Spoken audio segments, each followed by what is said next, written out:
kami persilakan dengan segala hormat. Shallu ala Nabi Muhammad. Saya mau berenang nggak? Mau nggak? Iya, berenang ya. Assalamualaikum warahmatullahi wabarakatuh.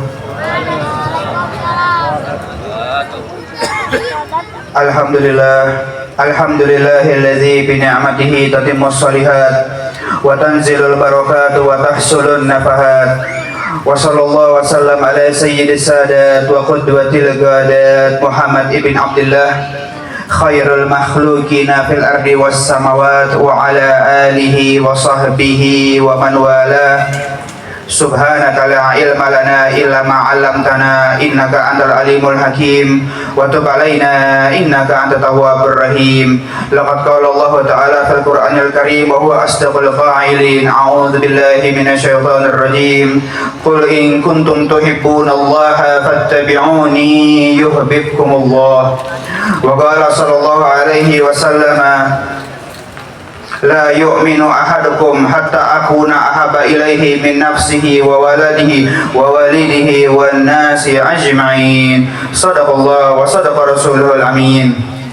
Kepada yang terhormat wabil khusus para orang tua kita, tokoh masyarakat yang hadir pada malam hari ini. Yang pertama Al-Habib Arif Al-Attas dan juga Al-Habib Ja'far bin Syihab, serta Al-Habib Syaikhan Maula Aidid dan juga Al-Habib Ahmad Al-Attas, dan juga ada Ustadz Miftah dan juga Ustadz Aang, serta tokoh masyarakat lainnya yang tidak bisa Fakir sebutkan namanya satu persatu, namun insya Allah tidak mengurangi rasa hormat dan juga ta'zim Fakir kepada mereka semuanya, serta kepada segenap warga Palam Residence RTM RT 12, para hadirin dan juga al-hadirat, serta semua yang turut di dalam mensukseskan lancarnya acara pada malam hari ini. Mudah-mudahan semuanya senantiasa di dalam naungan rahmatnya Allah Subhanahu wa Ta'ala.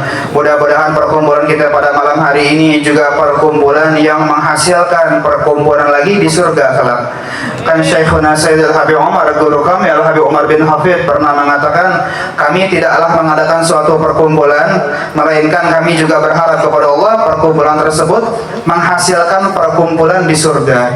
Dikarenakan itu adalah perkumpulan yang berlandaskan ketakwaan kepada Allah Subhanahu wa Ta'ala. Apalagi kumpulnya kita pada malam hari ini kan sering kita dengarkan ya, kalau yang orang hadir majelis maulid itu dan juga majelis-majelis ilmu yang lain, mereka adalah tamu-tamunya Rasulullah Sallallahu Alaihi Wasallam.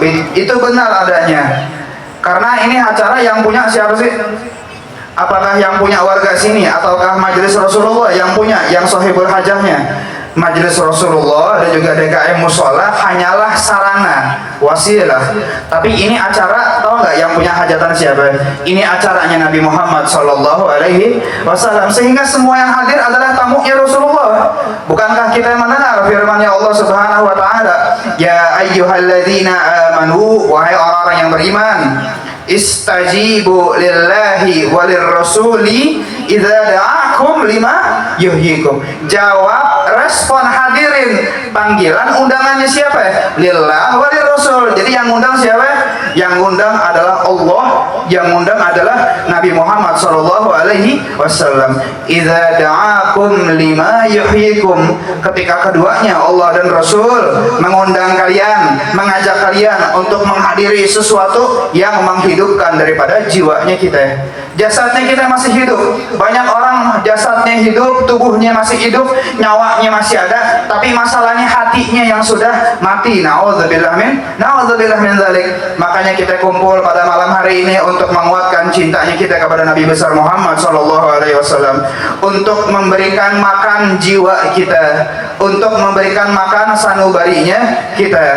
Dikarenakan bukan cuma lambung yang butuh makanan, bukan cuma badan kita yang perlu dikasih makanan, tapi jiwa kita juga harus dikasih makanan. Lambung kalau kagak dikasih makan sehari, 2 hari, 3 hari, naik asam lambungnya, pingsan tuh orang, lemes. 3 hari, 4 hari nggak dikasih makan, maka badannya akan mati, meninggal dunia, rohnya dicabut.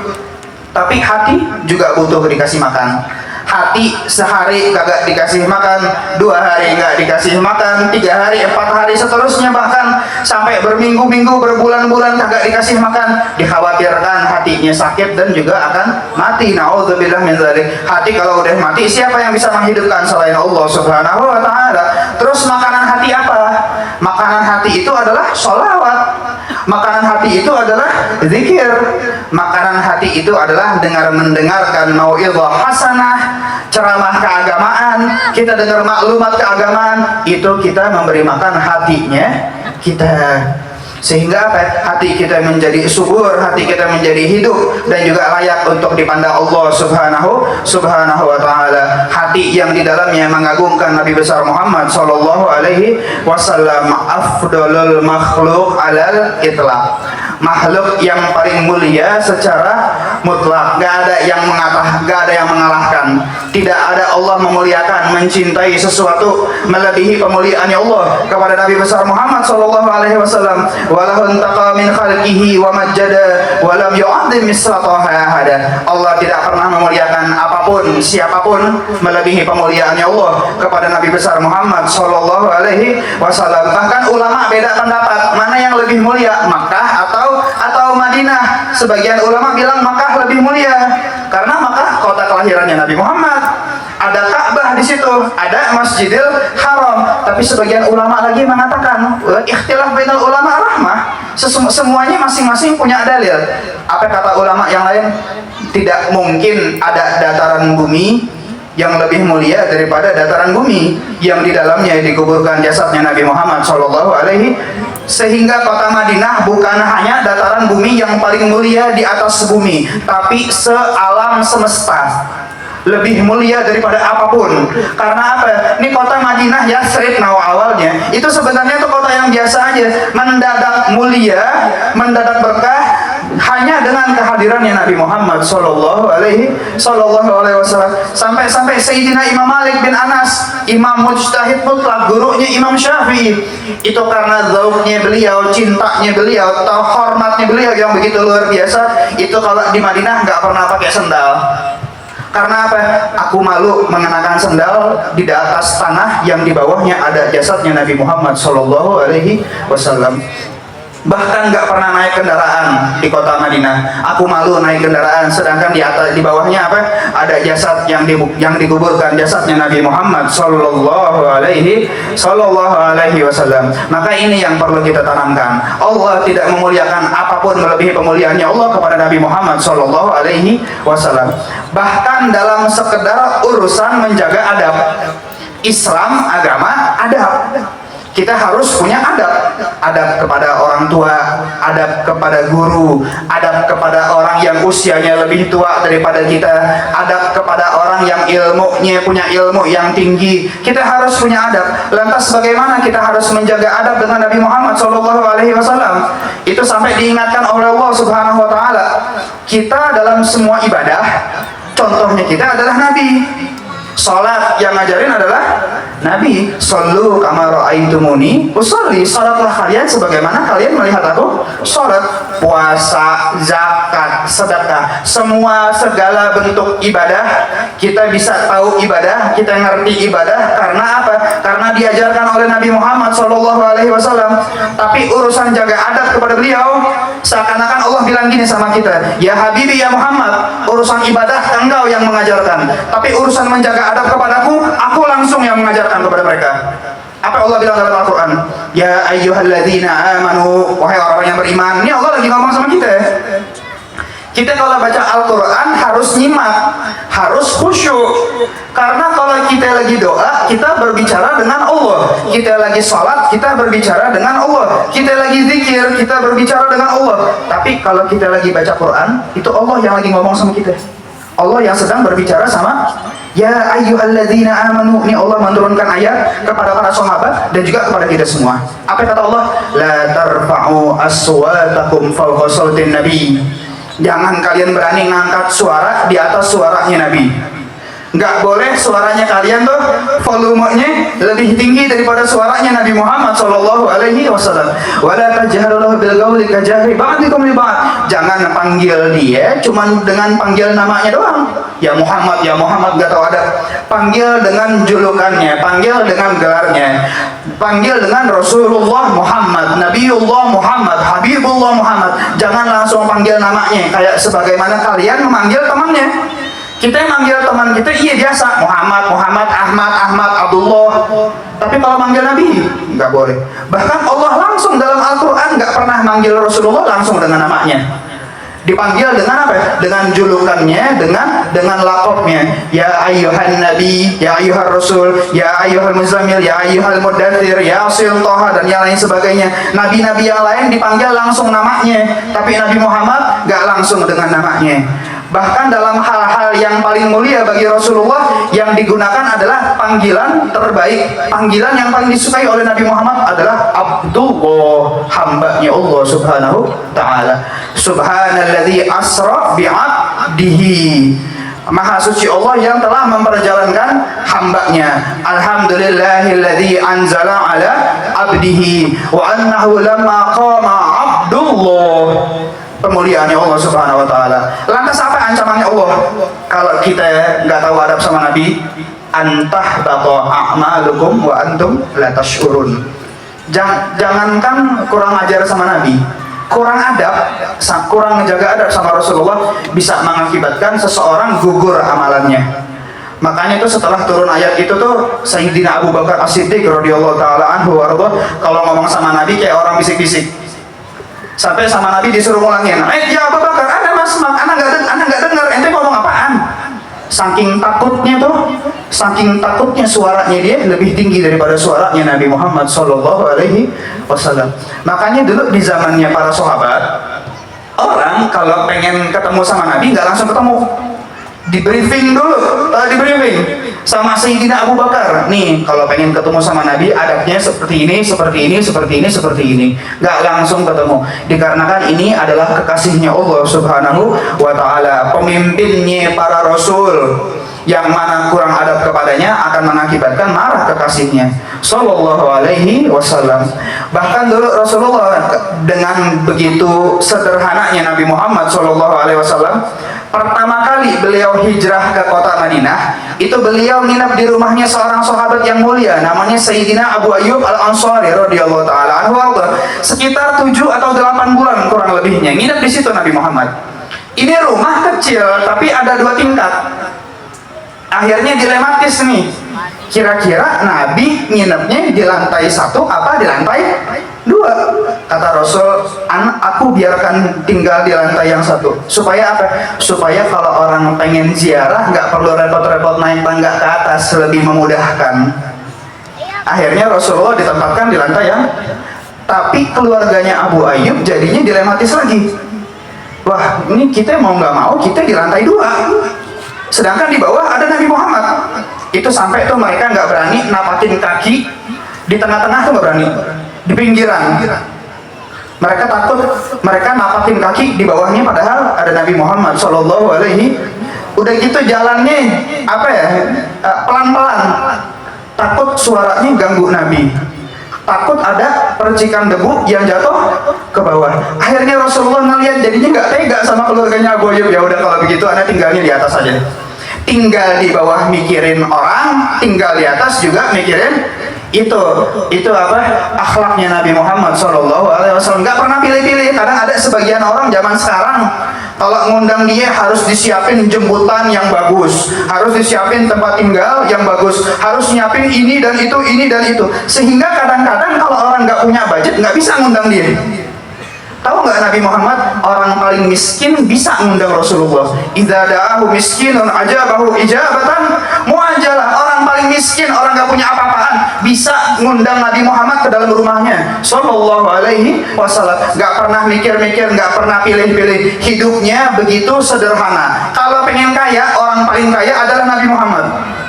Ya Muhammad, kalau engkau mau gunung Uhud jadi emas, aku berikan. Apa kata Rasul? Aku lebih memilih hidup sebagai orang miskin, meninggal sebagai orang miskin, dan dibangkitkan bersama dengan orang-orang miskin. Nabi kalau pengen mewah, paling mewahnya orang. Tapi entah kita kesulitan untuk mencontoh Rasulullah. Kalau Rasulullah hidupnya mewah megah, maka Rasulullah lebih memilih hidup dengan sederhana supaya lebih gampang untuk kita contoh. Sehingga kalau kita dengar nih ceritanya para sahabat, kebanyakan mereka banyak yang miskin. Banyak yang miskin, banyak yang hidupnya sederhana, banyak yang makannya kekurangan. Gak pernah tuh mereka ngalamin yang namanya galau. Gak pernah pusing mikirin belanja ini, belanja itu, pemasukannya kurang gini segala macam. Gak pernah susah. Karena apa? Karena mereka dididik langsung oleh Nabi Muhammad Sallallahu Alaihi Wasallam, yang telah sosok yang dipersiapkan Allah untuk menjadi teladan yang sempurna bagi kita. Jangankan urusan kayak begitu, bahkan dari pemilihan istrinya Rasul, itu Rasul ketika apa, istri-istrinya tuh sama Nabi disuruh kumpulin, turun ayat, ya ayuhan Nabi, wahai sang Nabi, qul li azwajika, katakanlah kepada istri, in kuntunna turidnal hayatad dunya wa zinataha umatti'akunna wa usrihkunna sarahan jamila. Jika ada di antara kalian yang lebih apa, yang lebih memilih dengan kehidupan gemerlap duniawi, tinggal bilang, maka akan diceraikan oleh Rasulullah secara baik-baik. Seakan-akan Allah menyampaikan apa? Wahai istri-istrinya Nabi, jika di dalam hati kalian ada suatu penyakit berbahaya, apa itu penyakit? Cinta dunia. Na'udzubillah min dzalik. Itu penyakit maksiat, banyak yang nggak sadar. Banyak yang orang lupa untuk bertaubat daripada dosa tersebut. Dosanya itu apa? Dosa cinta dunia. Allah bilang sama istri-istrinya Nabi, jika di dalam hati kalian ada penyakit cinta dunia, maka kalian tidak layak untuk menjadi pendampingnya Nabi Muhammad Sallallahu Alaihi Wasallam. Akhirnya mereka pun enggak apa-apa, biarin hidup sederhana, yang penting bersama dengan Rasulullah Sallallahu Alaihi Wasallam. Hidupnya susah, miskin, kadang-kadang nggak punya makanan. Rasul nanya sama istrinya beliau, Sayyidatuna Aisyah radhiyallahu taala anha, ya Aisyah, wahai Aisyah, kita pagi ini ada makanan apa enggak? Kata Aisyah, pagi ini kebetulan kita nggak ada makanan ya Rasulullah. Kemudian Rasul bilang, kalau begitu idzan inni shaim, ya udah kalau gitu anak puasa aja deh. Nggak ada ngeluh, nggak ada gerendeng, kagak ada ngambek. Itu adalah apa? Kehidupannya Nabi Muhammad Sallallahu Alaihi Wasallam, sosok yang sudah disiapkan sama Allah dengan begitu sempurna, sampai-sampai apa? Seakan-akan Allah bilang sama kita, Allah tuh tahu manusia senang dengan sesuatu yang indah. Kita kan pasti senang ya, jangankan Islam, orang kafir mereka tuh pasti suka ketika melihat ada orang akhlaknya tuh bagus, budi pekertinya bagus, muamalahnya bagus, ngomongnya jujur, gak pernah gosipin orang, gak pernah ngatain orang. Jangankan muslim, orang kafir pun pasti suka sama yang kayak gini. Maaf, meskipun kadang-kadang tuh orang sebenarnya fisiknya biasa-biasa aja, tapi ngademin bawaannya. Kalau kita ngumpul sama orang kayak gitu, gimana kalau ada sosok yang sudah sempurna akhlaknya, sempurna juga fisiknya. Seakan-akan Allah bilang sama kita, wahai segenap manusia, kalau ingin menjadikan sosok teladan, pengen memilih idola, jangan salah pilih. Sosoknya sudah disiapkan oleh Allah. Siapa sosoknya? Nabi Muhammad Sallallahu Alaihi ahsanan nasi khuluqan wa khalaqa. Orang yang paling sempurna bukan cuman akhlaknya, tapi fisiknya juga sempurna. Berkata seorang sahabat Sayyidina Hasan bin Thabit, akramu minka lam talidin nisa'u wa ajmalu minka lam tara qattu aini, khuliqta mubara'an an kulli aibin ka'annaka qad khuliqta kama tasya'u. Yang lebih mulia daripada engkau tidak pernah dilahirkan oleh wanita manapun. Yang lebih indah, yang lebih ganteng, yang lebih tampan daripada engkau, lam talidin nisa'u, enggak pernah dilahirkan oleh wanita. Khuliqta lam taraqatu aini, enggak pernah aku lihat yang lebih ganteng, yang lebih tampan daripada Rasulullah. Khuliqta mubara'an an kulli aibin, engkau tercipta enggak ada aibnya, kagak ada kekurangannya. Karena qad khuliqta kama tasya'u, engkau diciptakan seperti bisa pesan akan diciptakan seperti apa. Kalau kita bisa kayak begitu enak ya. Ya Allah, anak pesan, anak pengen badannya tinggi, hidungnya mancung, speknya yang luar biasa. Kalau kita bisa milih, tapi kita nggak bisa milih. Rasulullah tidak memilih, dipilihkan oleh Allah dengan bentuk yang paling sempurna, luar biasa akhlaknya dan juga luar biasa fisiknya. Sosok yang sudah dipersiapkan Allah untuk menjadi teladannya kita adalah Nabi Muhammad sallallahu alaihi wasallam. Man ra'ahu badihatan habah wa man khalatahu ma'rifatan ahabah. Orang kalau melihat dari jauh pasti gentar dengan wibawanya. Wibawanya tuh luar biasa Nabi Muhammad SAW. Itu sampai para sahabat nggak ada yang berani lihat mukanya langsung, nggak ada. Mereka pasti kepalanya tertunduk karena Rasulullah punya wibawa, punya karisma yang begitu luar biasa. Orang kalau melihat dari jauh gemetar dengan rasa takjub, tapi kalau udah ngumpul bareng pasti jatuh cinta sama Rasulullah Sallallahu Alaihi Wasallam. Makanya Allah bilang di dalam Al-Quran yang udah kita dengar tadi itu di awal, Qul, katakanlah ya Habibi ya Muhammad, in kuntum tuhibbunallaha, jika kalian cinta kepada Allah Subhanahu Wa Taala, nggak bisa nyelonong langsung ke Allah. Ada pintunya, ada sarananya. Itu yang ngatur Allah, bukan Nabi. Apa kata Allah? Qul in kuntum tuhibbunallaha, ngomong sama kita nih. Jika kita ngaku cinta sama Allah, maka pintunya dari mana? Fattabi'uni, ikutilah aku, teladanilah aku. Maka apa kalau kita udah ngikutin Rasul, kita udah teladani Nabi Muhammad SAW, yuhibbukumullah, maka Allah akan cinta kepada kalian. Beda kelas ya antara orang yang cinta sama Allah dan juga orang yang dicintai oleh Allah Subhanahu wa Ta'ala. Jadi kalau kita nanya bagaimana caranya sih supaya kita dicintai sama Allah, pernah nanya nggak? Yang kita tanya bagaimana ya pendapatnya si fulan tentang aneh, bagaimana ya pendapat publik tentang aneh, bagaimana ya, pernah nanya nggak bagaimana ya pendapatnya Allah tentangku? Allah ini ridho apa enggak sama aneh ya? Allah ini cinta apa enggak sama aneh ya? Terus gimana cara supaya kita dicintai sama Allah Subhanahu wa Ta'ala? Tadi kan Allah udah nge-spill tuh dalam Al-Quran, Qul in kuntum fattabi'uni, ikutilah Nabi. Jadi yang pertama apa? Al-ittiba lin Nabi sallallahu alaihi. Banyakin hadir majelis maulid, hadir majelis syama'il yang di dalamnya mengkaji tentang Rasulullah, gimana akhlaknya, bagaimana tutur katanya, bagaimana beliau bersikap dengan para sahabat, bagaimana beliau bersikap dengan orang yang lebih tua, orang yang lebih muda, bagaimana Rasulullah kalau lagi senang, bagaimana Rasulullah kalau lagi sedih. Itu semuanya tuh keseluruhannya Nabi Muhammad tuh, itu semuanya sudah diatur sama Allah sebagai teladan, sebagai pedoman bagi kita. Makanya contoh Rasulullah. Tapi kalau kata orang Indonesia tuh, tak kenal maka tak sayang. Kenal dulu baru bisa contoh. Pengen cinta, mana mungkin bisa cinta kalau nggak kenal. Kenal dulu baru timbul cinta. Buktinya cinta apa? Al-ittiba.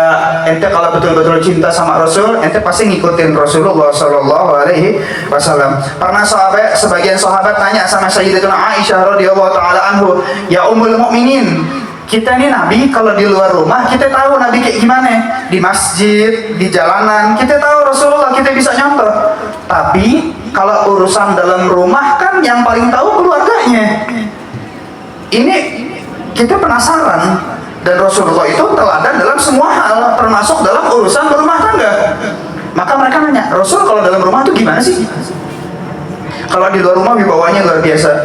Katanya Rasulullah itu kalau di luar rumah akhlaknya luar biasa, di dalam rumah jauh lebih luar biasa lagi. Kadang ada sebagian orang di luar rumah jaim, jaga image.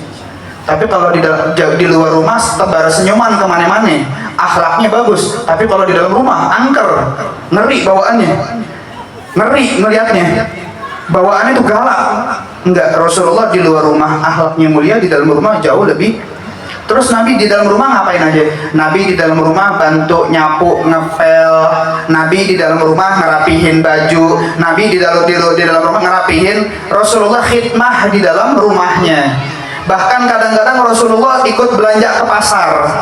Ana mau nanya, wibawanya Nabi kurang nggak dengan Rasulullah belanja di pasar? Wibawanya kurang nggak? Enggak, bahkan jauh lebih besar. Rasulullah nggak canggung, nggak malu untuk khidmah kepada keluarganya. Ini kan hal kecil, tapi bisa kita praktekin di rumah. Mungkin yang tadinya bapak-bapak atau anak di rumah, oh udah ada pembantu atau udah ada ibu yang ngerjain, ya udah kakak mau megang sapu, kakak mau megang sabun cuci. Bisa nih dari sekarang kita nyapu, niatnya apa? Untuk ngikutin Nabi Muhammad SAW. Cuman gara-gara nyapu dapat pahala, asalkan dia memasangkan niat yang baik. Kemudian kita kalau kita ngaku cinta sama Nabi Muhammad SAW, maka bagaimana kabarnya kita sama ibadah-ibadah yang sunnah? Bagaimana kabarnya kita sama sholat rawatib, qobliyah, ba'diyah? Sholat duha dijaga apa enggak? Sholat witir tiap malam apa enggak?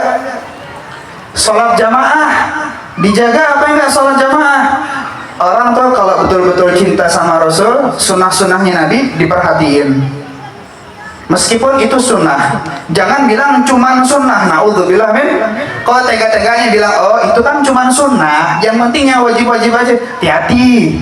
Ngomong cuman sunnah berarti kamu juga cuman kamu di hadapan Allah Subhanahu wa taala. Dikatakan apa? Idza turid an ta'rifa qadraka indallah fa'rif qadrallah indak. Jika engkau ingin mengetahui bagaimana kedudukanmu di mata Allah Subhanahu wa taala, coba lihat bagaimana kedudukan Allah di matanya kita. Kita mengagungkan syariatnya Rasul, kita memuliakan Nabi, maka kita juga mulia di hadapan Allah Subhanahu wa taala. Pasang niat dari sekarang. Mungkin sebagian daripada kita ada yang malas untuk ngerjain ibadah-ibadah yang sunnah. Pasang niat mulai dari sekarang, ibadah-ibadah yang sunnah nggak boleh dilalaikan. Meskipun sehari cuman dikit, duha cuman 2 rakaat, witir cuman 3 rakaat, kemudian baca Quran cuman sehari selembar doang, semampu yang kita bisa. Yang penting di dalam rumahnya kita nggak kering daripada sunnahnya Nabi Muhammad SAW. Pernah ada seorang sahabat tanya sama Nabi, ya Rasulullah, ana minta nggak banyak-banyak, cuman satu. Tapi ini satu pertanyaan udah paket lengkap, semua kebaikan ada di situ. Apa mintanya? Kata Rasul, orang itu bilang, ya Rasulullah, as'aluka murafaqataka fil jannah. Itu doang mintanya. Aku minta supaya bisa mendampingi engkau di dalam surga. Akhirnya kata Nabi, oh engkau meminta sesuatu hal nih yang nggak kecil. Ini sesuatu hal yang luar biasa. Wah, Nabi bisa aja langsung bilang, insya Allah engkau akan bersama denganku nanti di surga. Tapi Nabi nggak bilang kayak gitu. Usaha dulu. Apa usahanya? Kita pengen nggak ngumpul sama Rasulullah? Jangan bilang, ya aneh mah yang penting masuk surga paling bawah, nggak apa-apa dah, yang penting masuk surga. Jangan. Rasul bilang kalau minta surga fas'alil firdaus, yang paling tinggi langsung, yang mana di situ ada Nabi Muhammad SAW. Kemudian apa tipsnya? Ini tips juga bisa kita amalkan nih. Apa kata Rasul? A'inni ala nafsika bikasratis sujud. Ayo kita bantu untuk mewujudkan impianmu itu dengan apa caranya? Dengan memperbanyak sujud. Itu kata ulama, memperbanyak sujud maksudnya adalah kasratun nawafil, dengan memperbanyak sholat yang sunnah. Mulai dari hari ini nih, sholat sunnah semuanya kita jaga, kita lazimkan. Sholat jamaah jangan ditinggal. Kemudian apa? Ini juga jangan ditinggal nih. Ini sunnah penting. Itu Rasul sampai bilang, laula akhafu an asyqa ala ummati la amartuhum bi siwak. Kalau nggak khawatir nyusahkan umatku, kata Rasul, aku perintahkan mereka untuk pakai siwak. Indah kulli shalah, riwayat lain indah kulli wudu. Bahkan Rasul pernah bilang, rak'atan bisiwak ahabbu ilayya, atau afdal wa khair min sab'ina rak'ah bi ghairi siwak. Aneh sholat 2 rakaat tapi pakai siwak, maka itu lebih aku sukai daripada sholat 70 rakaat kagak pakai siwak. Oke, ini pada tahu kan namanya apa? Siwak ya? Alhamdulillah pada tahu semua. Pertanyaan kedua, pada punya apa enggak? Ya. Insya Allah pada punya ya?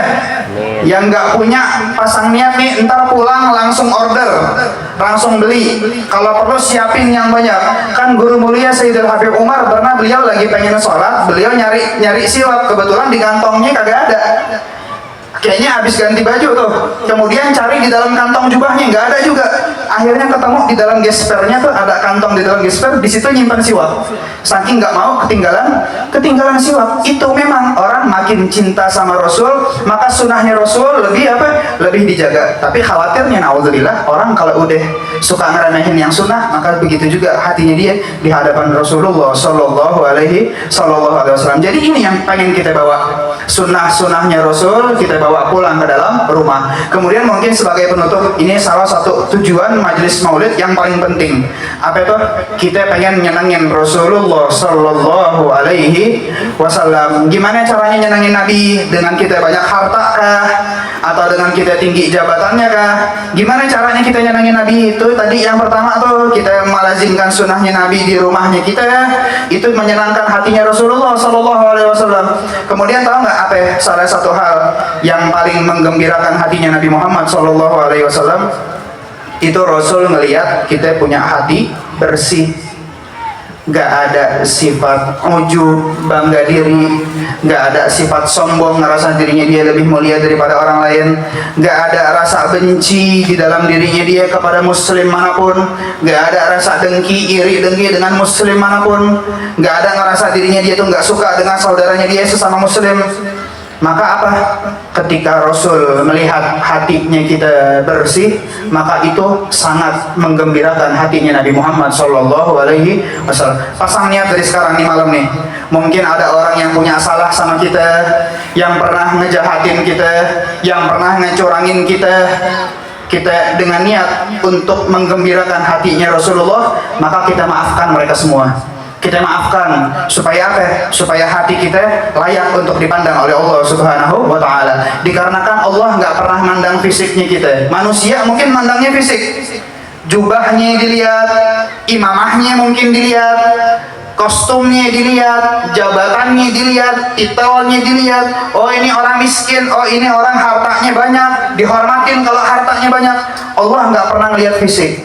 Innallaha la yanzuru ila ajsamikum wala ila suwarikum walakin yanzuru ma fi qulubikum wa niyatikum. Allah nggak pernah mandang fisiknya kita, Allah nggak pernah mandang kostumnya kita, pakaiannya kita, tapi yang dipandang sama Allah adalah hatinya kita. Fala tukhzini yauma yub'atsun yauma la yanfa'u malun wala banun illa man atallaha biqalbin salim. Itu doanya Nabi Ibrahim yang diabadikan Allah di dalam Al-Qur'an. Ya Allah, janganlah Engkau hinakan aku pada hari kebangkitan. Tahu nggak hari kiamat itu hari apa? Hari di mana kita punya harta nggak bisa ngebelain kita. Kita punya teman yang banyak, nggak ada yang bisa ngebelain kita. Keluarga masing-masing nggak kenal satu sama lain. Kecuali apa yang bisa ngebelain kita? Illa man atallaha biqalbin salim. Kecuali orang yang menghadap kepada Allah Subhanahu wa Ta'ala dengan membawa hati yang bersih, dengan membawa hati yang suci. Makanya kita memohon kepada Allah Subhanahu wa Ta'ala, mudah-mudahan dengan perkumpulan kita pada malam hari ini, tidaklah kita keluar daripada majelis melainkan Allah telah membersihkan hatinya kita. Allah telah membersihkan sanubarinya kita, dan juga Allah menerima semua amalannya kita, dan juga tidaklah kita keluar daripada majelis ini melainkan dosanya kita semuanya sudah digugurkan oleh Allah Subhanahu wa Ta'ala, semuanya sudah diampunkan oleh Allah Subhanahu wa Ta'ala. Karena apa? Meskipun dosanya kita banyak, iya kita ngakuin dosanya kita banyak, tapi ampunannya Allah lebih banyak, rahmatnya Allah lebih luas. Dan juga diantara hal yang paling kuat untuk mengampunkan dosa adalah dengan menghadiri majelis ilmu, dengan menghadiri majelis maulid. Mudah-mudahan kita pulang keluar ke dalam rumahnya kita udah nggak membawa dosa lagi, amin. Dan juga mudah-mudahan semua yang punya hajat di sini semuanya digabulkan sama Allah Subhanahu wa Ta'ala, hajat duniawi dan juga hajat ukhrawi. Dan juga mudah-mudahan semuanya yang di sini datang bawa penyakit, mudah-mudahan dikasih kesembuhan sama Allah Subhanahu wa Ta'ala. Yang punya utang dikasih sama Allah jalan untuk melunasi daripada hutang-hutangnya, amin ya rabbal alamin. Asallahu an yaj'aluna mimman yastami'una al-qawla fayattabi'una ahsanah. Wa sallallahu wa sallama ala sayyidina wa nabiyyina Muhammadin wa ala alihi wa sahbihi wa sallam. Walhamdulillahi rabbil alamin.